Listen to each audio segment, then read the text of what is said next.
Have you ever heard of Shilajit? A viewer recently reached out to me and said that I should check out this stuff called Shilajit. So I decided to look into it and not only see what it's all about, but to figure out if it's something that I will actually start taking regularly. Stay where you are.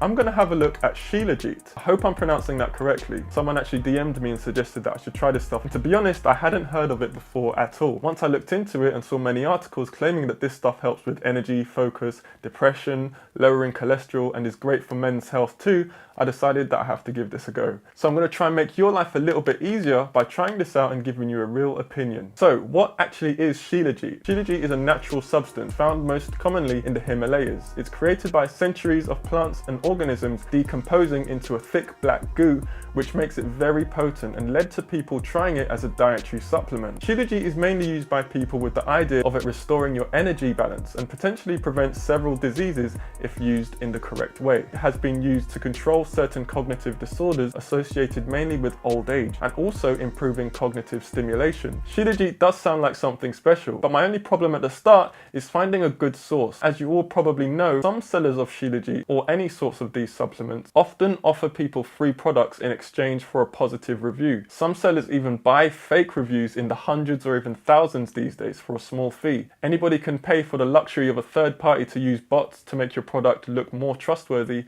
by publishing numerous positive reviews under it literally overnight. So I said all of that to say it can be very hard to know who to trust or who to buy from. You have to be quite attuned to finding a good seller and spend some time researching. Many people get tricked into buying from fake or untrustworthy sellers. They try the product and it does nothing, and then of course that bad experience sums up their whole experience of something that if they had initially bought the right one, they would have had a totally different experience. After a fair bit of researching, I actually came close to buying one product I found online until a friend I talked to about Shilajit actually told me that he takes the stuff. So on his recommendation, I got a small jar from the seller that he actually trusts. That was good enough a review for me. I'm going to try it out and see how I feel. Some of the promised benefits, such as lowering cholesterol, I can't actually test because I don't actually have a cholesterol testing kit at my disposal. I will, however, focus on any of the noticeable changes in my mood, focus, and of course my energy levels. So I looked into it and you can take 300 to 500 milligrams a day. The person I bought from actually said that you can take less and see a big difference. I plan to take it morning, noon and night for a week to 10 days, which should be long enough for me to see any noticeable changes. So I'm going to cut the video here,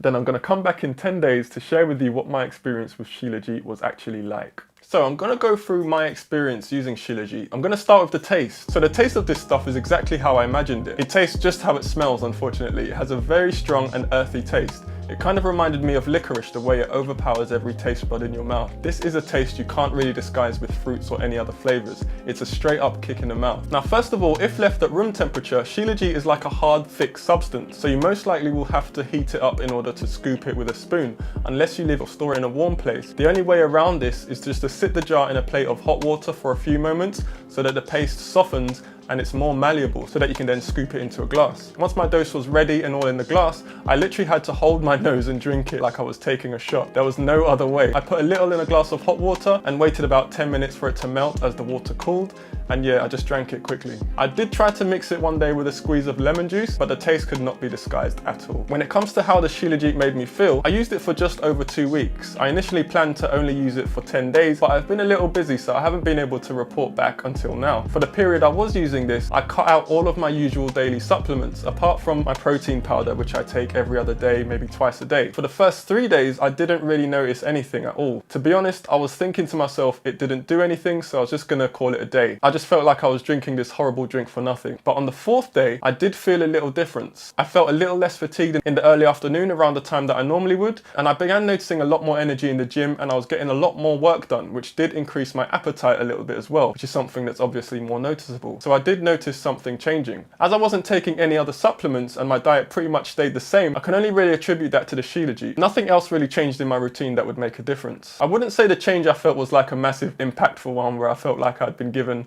some sort of superhero powers or anything like that. It was a subtle change that did become more noticeable as the days drew on. I was told it doesn't really matter how high a dosage you take at the start, you just need to take a little bit every day for it to build up in your system, and then you start noticing a difference. And that's all I did really. My focus did improve and I was less distracted when completing work tasks, which is always a welcome effect. In terms of my overall mood, I can't say that I felt any different. I've just felt a lot more willing to get up and do stuff. It might be worth adding that I'm not a coffee drinker at all, so I'm not sure if the effects would be any different for those who drink coffee every day. But yeah, definitely felt something after the 2 weeks. Now, would I add it to my daily routine? Taking this every day for me was a bit of a hassle. Having to prepare the hot water and then wait for it to melt 3 times a day was a slight inconvenience. But for something that I felt was actually working, I could make the adjustment. The problem a lot of people might have is that the smell might put some people around you off. But I actually did see it being sold in capsule form, which might be more convenient for a lot of people. I can't say if it's more effective as a capsule, as I've only tried it in this form, but the capsules are an option. So overall, I would say that Shilajit is worth trying. As I'd say with anything, start off with a small amount and see how your body reacts. Just brace yourself for that smell. Do let me know in the comments below if you've tried Shilajit yourself and if it works for you. I really would like to know. So that was my quick review of Shilajit. As always, thank you for watching and I'll see you in the next one.